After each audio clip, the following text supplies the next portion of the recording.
All right. So, Rob, we had a question come in from a woman who is a student of the Keto Masterclass.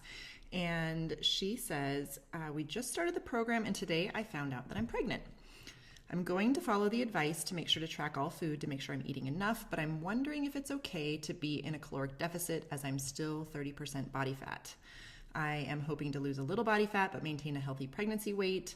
Wondering what you think. Or what your wife thinks, because I refuse to get fat while pregnant, but I want to use my head and stay healthy. Yeah, it's a really good question. And honestly, it was a little bit outside my area of expertise. So I reached out to a friend of mine, Lily Nichols, who we've had on the podcast before. She's an expert in all things pregnancy, and in particular gestational diabetes. But just to back up a little bit, when people go through the Keto Masterclass, it's not a one-size-fits-all program. And this is kind of the benefit of doing something like this. There is a triage process, and part of that triage is figuring out who you are, what you're up to.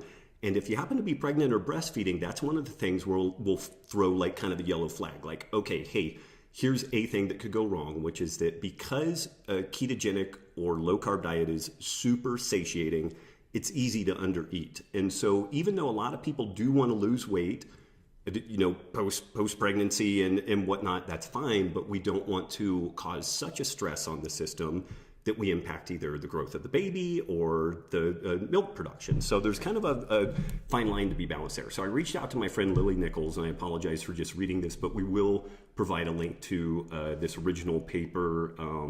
But from Lily, there's a paper showing for women with a BMI of greater than 40, no weight gain or weight loss of up to 9 pounds is linked to best outcomes.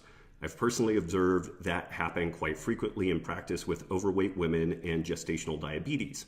Simply not gaining a ton of weight is a side effect of eating lower carb and fewer grain processed high glycemic carbs, etc., and more real food. She can test her blood sugar to assess carb tolerance as well, as she may not necessarily need to go super low carb to accomplish this. Mm-hmm. This is part of what we talked about in Wired to Eat in the 7-day carb test. This is where, again, we can get really granular with this stuff. So maybe ketosis is a good fit, or maybe just a moderate carb intake, 7,500 grams a day. And based off one's carb tolerance, then we can kind of figure out where to go with that.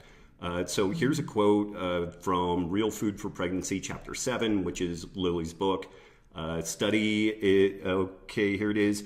In a very large study, over 120,000 obese women, the most favorable pregnancy outcomes were found in women who gained below the Institute of Medicine ranges, specifically noting a lower risk of preeclampsia, C-section delivery, and chances of having an overly large baby.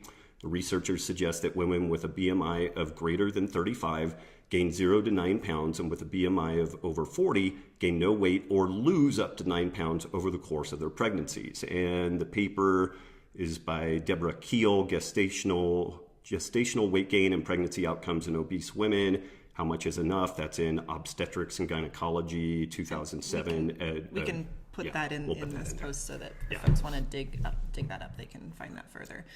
So in a nutshell, the best outcomes were related to women who either gained no weight or... If they were above a BMI of 40, then it was recommended that they lost about 9 pounds, which, I mean, this is super relative. Like you could have somebody with a BMI of, over 40 and they're 4'4" versus somebody who's 6 feet tall. So, I mean, that carries a lot of muscle versus not carrying much muscle. Yeah. So, I mean, it's somewhat arbitrary, but I mean, the basic takeaway is that if you are at a body composition that isn't where you would ideally want to be, and maybe on that higher BMI side, there are very compelling reasons, and this is out of the medical orthodoxy. This isn't necessarily out of kind of low carb land. This is the medical orthodoxy suggesting that you really do want to keep an eye on the potential for weight gain during that pregnancy. So what would you do in this case? With regards to the Keto Masterclass, you would set your macros and your caloric load at maintenance. And then we're pretty much good with that. And then you track that maybe once every 2 weeks with regards to body weight, and you should be good to go.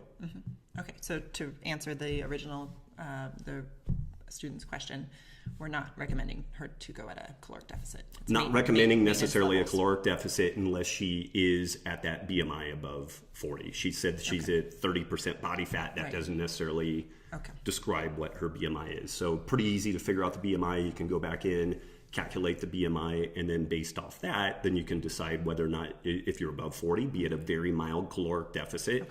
or just set that up at maintenance. And again, if you want to, you can do a little bit of carb testing and see if there are some amounts and types of carbs that work well for you. Because you definitely want to try to avoid those high blood sugar. You want to avoid the swings. highs and lows on the blood sugars. Right. But if there is another alternative, if you eat generally low carb like a ketogenic diet, then you're not going to have blood sugar swings. That's also an easy way to do it. But great question. Keep your questions coming in. We're here to help you guys. So thank you.